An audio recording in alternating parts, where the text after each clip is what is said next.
আওয়ামী লীগ নিষিদ্ধের দাবিতে শাহবাগ ব্লকের ঘোষণা হাসনাতের। আওয়ামী লীগ নিষিদ্ধের দাবিতে রাজধানীর শাহবাগ মোড় ব্লক করার ঘোষণা দিয়েছেন জাতীয় নাগরিক পার্টি দক্ষিণাঞ্চলের মুখ্য সংগঠক হাসনাত আব্দুল্লাহ।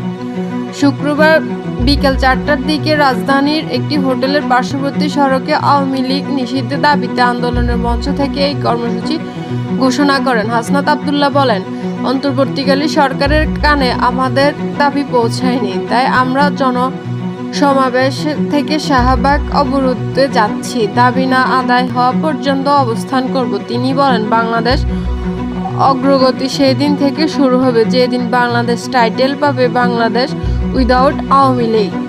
আমরা সেই টাইটেল দেওয়ার জন্য কিছুক্ষণ আগে মানুষের সমাগম করার জন্য এই জায়গা বেছে নিয়েছি। আমরা এখন এই জায়গা থেকে রাস্তা ব্লক করব।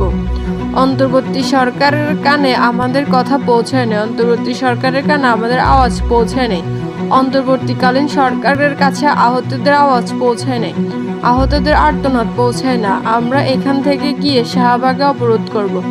আওয়ামী লীগ নিষিদ্ধ করে প্রজ্ঞাপন জারি না করা পর্যন্ত আমরা জায়গায় ছাড়ব না।